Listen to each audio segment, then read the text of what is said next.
Bon, salut à tous, nouvelle petite vidéo de news. Alors, trois sujets, hein, un peu comme d'hab. Politique intérieure en France, plus conflit en Ukraine, plus conflit en Palestine. Voilà. Politique intérieure en France, bon, on a le gouvernement. Le Premier ministre, c'est Barnier, un libéral conservateur européiste. Et à l'intérieur du gouvernement, c'est à peu près du même acabit avec des gens originaires de plusieurs formations de droite et du centre. Bref, j'attends. En vérité, j'attends pas tellement de changements, plus sérieusement. Ça va continuer avec les politiques néolibes, alors peut-être plus conservateurs sur les aspects sociétaux, plus stricts sur les aspects régaliens, et encore, pas même certain qu'il y ait des changements, tellement l'Union européenne a bénéficié de transferts de compétences au détriment de la France, disons-le clairement. J'attends pas tellement de changements. Bon, le gouvernement a été nommé, on a une vague idée de l'orientation qui va être suivie, mais pour l'instant, il n'y a pas tellement de choses à dire. Je pense que avant de dire des trucs, faut attendre les mesures, faut attendre les prochaines mesures antisociales qui vont venir. Bref. Ensuite, guerre entre la Russie et l'Ukraine. Bon, la Russie continue à avancer à l'est. Là, Vuhledar, la ville de Vuhledar est sur le point de tomber aux mains de la Russie. L'opération, l'opération de l'Ukraine à Koursk n'a pas ralenti la Russie. Le fait d'avoir ouvert un second front, réouvert un second front au nord pour l'Ukraine, ça n'a pas forcé la Russie à temporiser à l'est. Elle continue à pousser, elle continue à avancer. Mais en plus, bah, du coup, il y a une partie des troupes ukrainiennes qui sont pas à l'est, qui sont au nord. Bref, la situation est est vraiment tendue pour l'Ukraine. Alors, c'est pas l'effondrement du front, hein, mais l'Ukraine recule continuellement. À un moment, si elle continue à reculer à ce rythme-là, bah, la Russie va progressivement annexer l'Ukraine. Bref.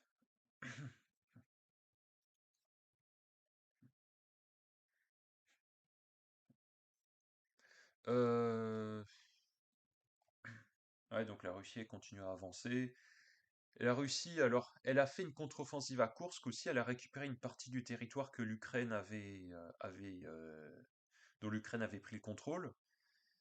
L'Ukraine a tenté de prendre les troupes russes à revers en avançant vers Glushkovo, mais ça n'a pas marché.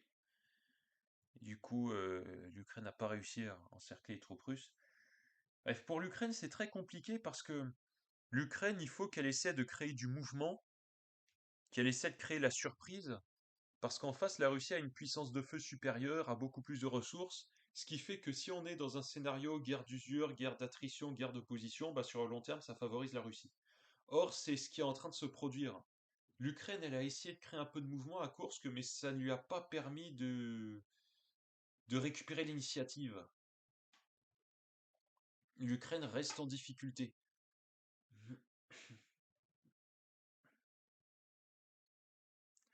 La Russie continue son avancée à l'est. Bref, moi, en ce moment, je regarde les cartes de poulet volant. Poulet volant sur Twitter, c'est quelqu'un qui, chaque jour, il sort des cartes de l'évolution du front en Ukraine. Alors, à la base, il est plutôt pro-ukrainien, mais dans son travail, il fait l'effort d'être neutre. Contrairement à Xavier Titelman, qui est devenu le miroir inversé de Xavier Moreau, hein, je le dis clairement. Bref, je suis, je suis sur Twitter Poulet Volant, je suis aussi Massette et Scottert. Bref, j'essaie de suivre des comptes qui essaient d'être un peu plus objectifs, d'être un peu plus neutres sur le plan factuel, qui essaient de passer outre la propagande de guerre, parce que moi j'ai besoin d'infos un minimum objectives pour pour savoir ce qu'il en est. Bref, sur l'Ukraine, ouais, juste l'évolution du front, là, vite fait, sinon j'ai pas tellement de choses en plus à dire sous peine de me répéter. Ah, l'Ukraine demande l'autorisation de l'Angleterre et des États-Unis d'utiliser des missiles occidentaux à longue portée pour frapper la Russie en profondeur. Mais alors les États-Unis n'ont pas trop envie, parce que pourquoi? Parce qu'en fait les États-Unis ils réfléchissent d'un point de vue mondial. Les États-Unis sont présents partout dans le monde. Pour eux, l'Ukraine, c'est seulement un front parmi d'autres. Pour les États-Unis, Israël est prioritaire à l'Ukraine, et l'enjeu stratégique majeur des États-Unis, ça va être le Pacifique, avec notamment Taïwan versus la Chine continentale. Donc les États-Unis se disent que s'ils autorisent l'Ukraine à utiliser des missiles états-uniens pour frapper la Russie en profondeur, ils ont éventuellement peur de répercussions sur leur propre base dans le reste du monde. Voilà. Pour les États-Unis, l'Ukraine, c'est pas du tout une question existentielle, du coup, voilà, leur aide reste limitée. Pour eux, c'est pas le front le plus important, Israël est plus important, et il y a surtout le Pacifique. Voilà. Euh, ensuite, ensuite. Et ensuite, ben, on va passer au Proche-Orient, hein. C'est là qu'il y a le plus d'événements en ce moment. Alors bon, ça fait presque un an qu'on parle du conflit qui a repris entre le Hamas et Israël au niveau de Gaza. On en parle moins, mais en même temps qu'Israël tente d'éliminer le Hamas, elle a aussi accéléré le processus de colonisation en Cisjordanie. Là aussi, Israël avance. Et depuis presque un an, eh bien, en soutien au Hamas et à Gaza, le Hezbollah avait commencé à entrer dans un conflit de basse intensité avec Israël. Enfin, c'était un conflit de basse intensité.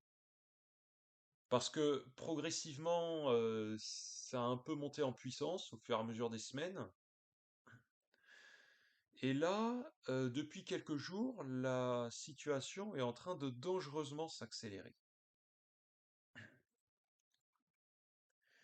Suite à plusieurs mois d'opérations des services secrets israéliens, des milliers de beepers, des milliers de talkie-walkie du Hamas ont été piégés, enfin, du Hezbollah, pardon.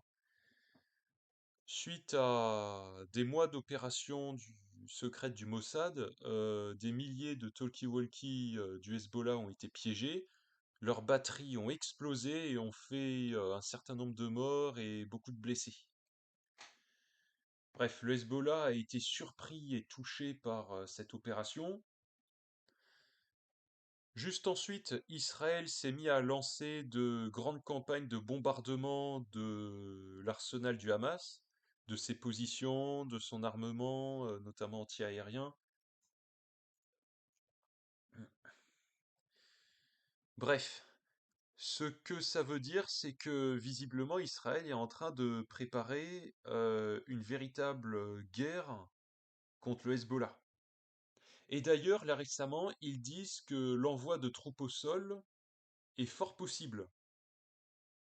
Bon, c'est pas 100%, mais la campagne de bombardement israélienne sur les positions du Hezbollah au Liban, ça ressemble à une campagne de SID, donc c'est-à-dire destruction de l'arsenal antiaérien. C'est souvent ce qui est utilisé avant d'entrer sur les territoires ennemis, parce que la destruction de l'antiaérien permet à l'aviation d'opérer plus librement et donc de mieux couvrir d'éventuelles troupes au sol. Du coup, c'est souvent ce qui est effectué en premier au cours d'une guerre du point de vue offensif. Donc, il est fort possible qu'on se dirige vers une intervention armée avec troupes au sol d'Israël au sud Liban. Là, il y a un certain nombre de pays, les États-Unis, la France, les pays arabes, etc., qui cherchent à qui cherchent à faire passer un cessez-le-feu entre Israël et le Hezbollah pour au moins 4 semaines, Mais le truc, c'est que j'y crois pas trop. J'y crois pas trop à un cessez-le-feu in extremis entre Israël et le Hezbollah. Parce que le Hezbollah bombarde des positions israéliennes en soutien au Hamas et à Gaza. Le Hezbollah réclame un cessez-le-feu à Gaza. Pour que le Hezbollah accepte une trêve, il faut qu'il y ait un cessez-le-feu à Gaza, une vraie trêve à Gaza. Il faut aussi qu'il y ait un arrêt du processus de colonisation en Cisjordanie, ou à minima une pause. Voilà, pour que le Hezbollah accepte une trêve, il faut qu'il y ait un certain nombre de conditions qui soient remplies. Or, trêve à Gaza plus pause de la colonisation en Cisjordanie, Israël le refuse catégoriquement. En plus, Israël demande à ce que le Hezbollah quitte le sud Liban pour permettre à un certain nombre d'habitants israéliens de se réinstaller dans les territoires à la frontière avec le Liban. Territoires qui sont contestés d'ailleurs par le Hezbollah. Or, pour le Hezbollah, il est hors de question de reculer. Parce que reculer, ça pourrait signifier abandonner le terrain à Israël. Et pour eux, c'est hors de question. Ils ont, par le passé, ils ont durement reconquis ces positions et ils se sont retrouvés en place. Ils vont sûrement pas céder du terrain à Israël. Bref, en l'état actuel des choses, les conditions de chacune des parties pour un cessez-le-feu ne seront pas acceptées par l'autre. Le Hezbollah refusera de reculer, il refusera d'abandonner Gaza et la Cisjordanie, pas par humanisme, hein, mais parce que le Hezbollah prend ses ordres de Téhéran, et pour Téhéran, il est hors de question de faire cesser ce conflit sans réel gain géopolitique,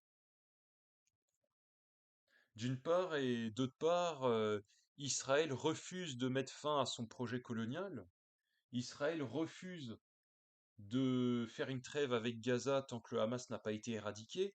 Or, une trêve à Gaza, ça permettrait au Hamas de se régénérer, donc pour Israël, c'est hors de question. Et Israël veut repousser aussi le Hezbollah, mordicus. On est dans une situation où il y a un tel antagonisme dans les deux parties que ça risque de déboucher en guerre.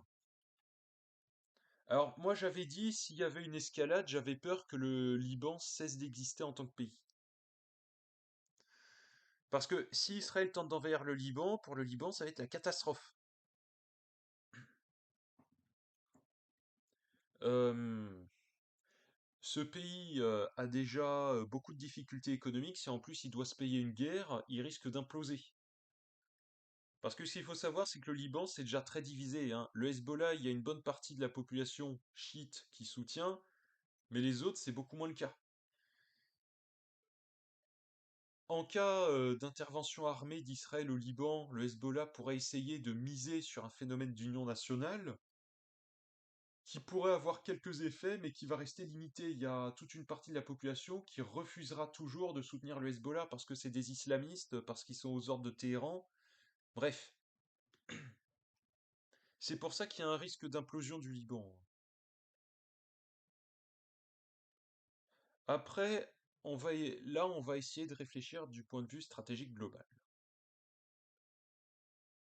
Pour l'instant, entre le Hezbollah et Israël, au début, c'était un conflit de basse intensité. Ça n'a pas tout de suite dégénéré parce qu'en fait, au début, ce n'était pas dans l'intérêt des deux. Que ce soit l'Iran, dont le Hezbollah est un proxy, ou que ce soit Israël, aucun des deux ne souhaitait tout de suite en découdre directement. Ça aurait été trop de pertes par rapport aux gains escomptés, par rapport aux gains éventuels. Du coup, c'était pas quelque chose qui allait être tenté. Mais disons que l'intérêt du Liban, enfin, l'intérêt de l'Iran, pardon, c'est pas du tout la même chose, hein. L'intérêt de l'Iran actuellement, c'est de maintenir la pression au nord afin qu'Israël soit obligé de positionner une bonne partie de ses troupes au nord troupes qui du coup ne pourront pas être positionnées en Cisjordanie ou à Gaza. Maintenir la pression sur Israël au niveau du nord, pour l'Iran c'est intéressant parce que ça freine les opérations israéliennes à Gaza et en Cisjordanie, et ça augmente la pression sur ses dépenses, sur ses consommations militaires. Donc ça crée un effet un peu d'usure sur le long terme.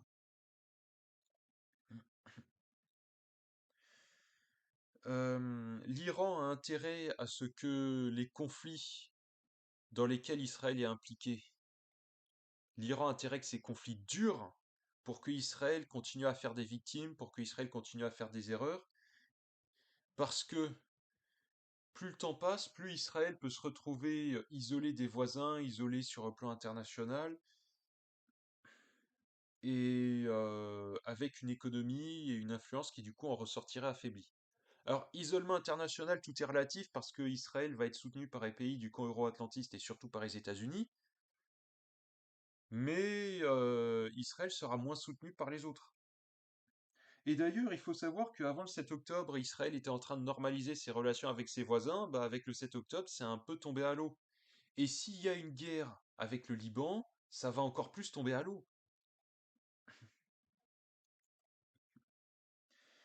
L'Iran n'a pas envie de s'engager directement parce que, bon, Iran et Israël, c'est deux pays potentiellement nucléaires, donc s'ils se foutent directement sur la gueule, ça va être destruction mutuelle.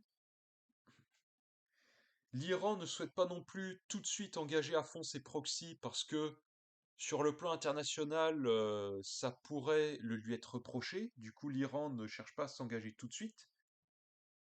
Israël, au début, ne cherchait pas non plus directement à s'engager parce qu'Israël était déjà donc actif aux alentours de Gaza et aussi un peu en Cisjordanie.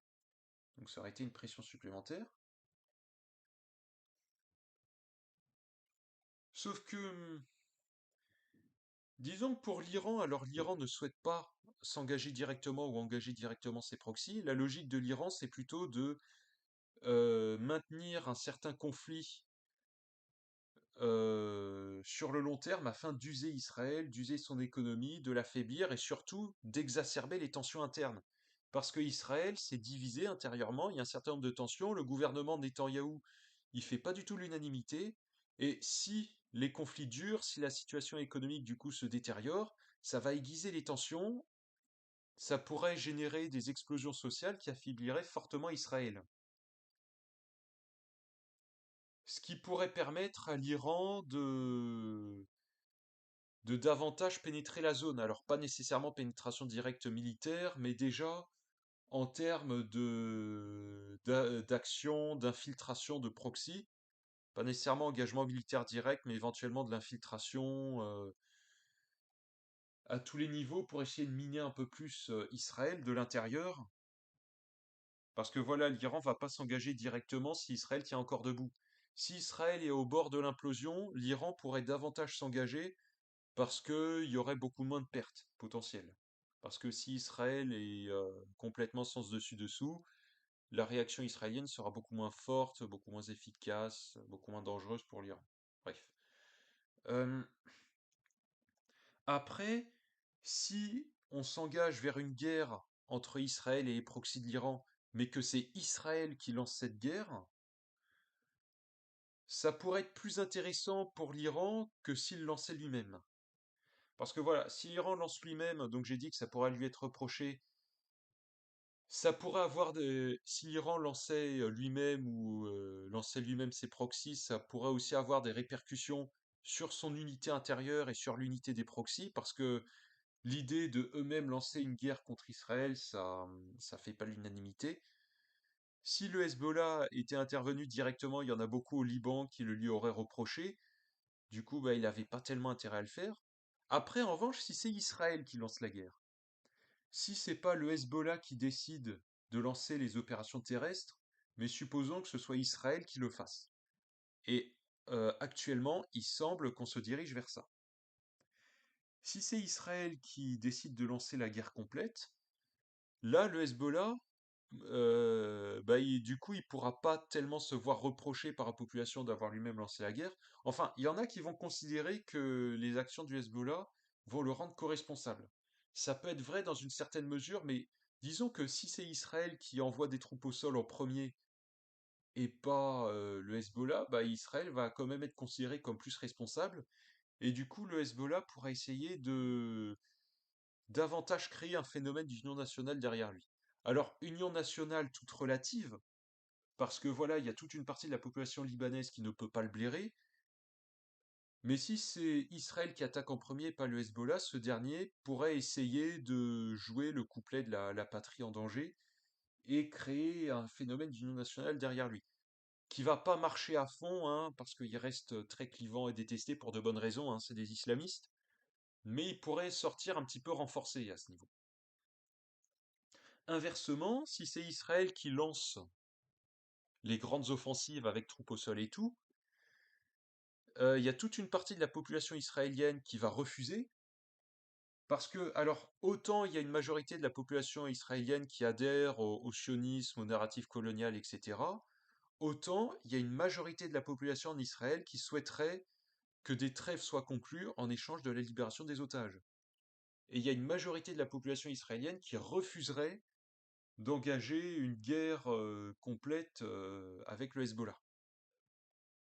Du coup, si le gouvernement israélien engage quand même la guerre malgré le refus de la population, il va y avoir davantage de contestations, davantage de tensions internes. Ensuite, sur le plan international, si Israël lance les grandes hostilités, ça sera une démonstration que Israël se contrefout des propositions de paix, des plans de solutions diplomatiques élaborés par d'autres pays, y compris ses soutiens. Si Israël lance complètement les hostilités, il y a une partie de la classe politique et de la bourgeoisie occidentale qui les soutient, qui pourrait avoir moins envie de les soutenir, y compris aux États-Unis. Bon, après aux États-Unis, il y a les néoconservateurs, les évangélistes et tout le tralala qui soutiendront inconditionnellement Israël, mais il y a une autre partie des élites euro-atlantistes qui vont reprocher à Israël d'avoir fait ça et qui pourraient du coup moins aider. Alors, si Israël se lançait en conflit contre le Hezbollah, alors disons que le Liban risque d'imploser. Le Hezbollah, en revanche, pourrait s'en sortir et pourrait même limite sortir un petit peu renforcé comme c'était le cas en 2006. Là, actuellement, on sait que malgré des mois et des mois d'opérations à Gaza, Israël n'a toujours pas vaincu le Hamas. Et du coup, si Israël n'est pas capable de vaincre le Hamas actuellement, elle ne pourra sûrement pas vaincre le Hezbollah qui est beaucoup plus puissant. Le Hezbollah subirait des pertes, mais il ne serait pas vaincu pour autant. Israël, alors je ne pense pas que Israël soit vaincu sur le court terme. En revanche, elle pourrait s'embourber dans un conflit de long terme qui l'userait beaucoup, qui affaiblirait son économie, qui l'isolerait davantage sur le plan international, qui exacerberait ses tensions internes. Et sur le long terme, ça pourrait avoir des conséquences catastrophiques pour Israël. Mais bon, la potentielle implosion d'Israël, ça sera pas directement une défaite militaire, mais je pense que ça pourrait plutôt être les tensions sociales. Et si jamais ça arrive, alors ce n'est pas certain. Actuellement, on est loin de pouvoir conclure là-dessus. Mais si jamais ça arrive, ça sera uniquement sur le long terme. Mais si Israël se retrouve complètement embourbé, euh, le grand vainqueur dans le lot, ça pourrait être l'Iran. Euh, Israël, là, visiblement, compte possiblement envoyer des troupes au sol. Alors, c'est pas encore certain, mais cette hypothèse vient d'être évoquée aujourd'hui. Potentiellement des troupes au sol, alors là, on serait complètement en guerre.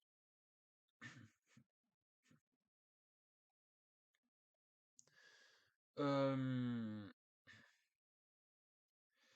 L'Iran, de son côté, alors, son proxy, le Hezbollah, attend Israël de pied ferme. L'Iran a aussi envoyé un certain nombre de milices chiites depuis l'Irak et la Syrie vers le Liban. il y a quelques semaines déjà. Les deux parties semblent prêtes à éventuellement découdre et j'ai l'impression qu'on se dirige vers ça. Après, concernant les campagnes de bombardement israéliennes sur les positions du Hezbollah, ça a touché une majorité de civils. Bah oui. Les méthodes qu'Israël utilise à Gaza et est en train d'utiliser au Liban, bah en fait, c'est à peu près les méthodes que la Russie utilise en Ukraine. Mais curieusement, nos dirigeants occidentaux, bah, ils condamnent l'une, mais pas l'autre. Hypocrisie complète. Bon, je vais me répéter là-dessus. Bref, si ça tourne au conflit généralisé, ça va être un charnier, ça va être une horreur. D'un côté, on a le Hezbollah, plus Hamas et compagnie qui sont des islamistes, hein, disons-le clairement. De l'autre, c'est Israël, donc un État colonial qui vire suprémaciste, avec une influence croissante des ultra-orthodoxes, des ultra-sionistes. C'est une catastrophe. Catastrophe. Bon, on va, on va conclure là en disant que la situation actuelle, ça fait penser à 1445, avec les grands conflits mondiaux polarisants. Sauf que là, donc acquis, enfin conquis de la guerre froide, les grandes puissances ne se foutent plus directement sur la gueule, c'est des conflits périphériques. Sauf que les conflits périphériques d'aujourd'hui, ils sont plus intenses et plus polarisants que par le passé, et ont beaucoup plus de répercussions économiques. Bon là, je vais m'arrêter là parce que j'ai plus de voix là. Allez, au revoir.